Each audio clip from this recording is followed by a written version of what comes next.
প্রিয় দর্শক, আসসালামু আলাইকুম। কেমন আছেন সবাই? আজ আমি আপনাদেরকে নিয়ে এসেছি চট্টগ্রাম জেলার সন্দ্বীপ থানায় গুপ্তচরা ঘাটে। এখান থেকে চিটাগংয়ের উদ্দেশ্যে ফেরি যাবে। দেখুন, শত শত জনতা ভিড় লেগে আছে ফেরিতে ওঠার জন্য, কিন্তু এক বুক পানি হওয়াতে একটি গাড়ি এবং একটা মানুষও কিন্তু ফেরিতে ওঠার কোনো অবস্থা নেই। এই যে দেখুন, কত গাড়ি লাইন ধরে আছে। সবাই এখন অপেক্ষা করতেছে কখন বাটা হবে, কখন পানি কমবে, কখন বা উঠবে। প্রিয় দর্শক, যদিও জোয়ার বা ভাটা আমাদেরকে কষ্ট দেয়, তারপরেও সন্দ্বীপের মানুষের অনেকখানি কষ্ট কিন্তু কমে গিয়েছে। একটু অপেক্ষা করতে হয়, কারণ আমরা সবাই জানি অপেক্ষার ফল সুমিষ্ট হয়।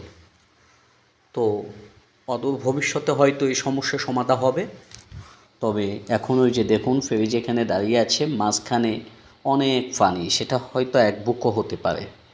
কিছু কিছু মানুষ অবশ্যই দাঁড়িয়ে থাকতে রাজি না, তারা বিভিন্ন কাঠের নৌকায় বা স্পিড বোট এখান থেকে কন্ট্যাক্ট করে উঠে যাচ্ছে।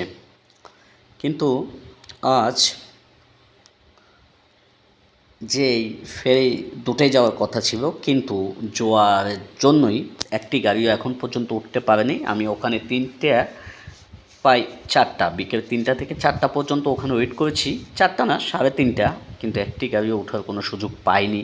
হয়তো বা 4টার পরেই বাসগুলো উঠবে, যাত্রীরা সবাই নেমে যে যার মতো করে উঠে যাচ্ছে ফেরিতে।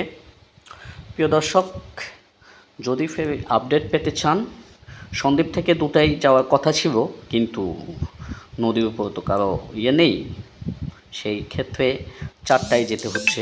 4টায় যাবে এখান থেকে, সন্দ্বীপ থেকে। প্রিয় দর্শক, যদি ফেরি আপডেট পেতে চান, আমার চ্যানেলটি সাবস্ক্রাইব করে পাশে থাকুন। সবার সুস্বাস্থ্য ও দীর্ঘ কামনা করি।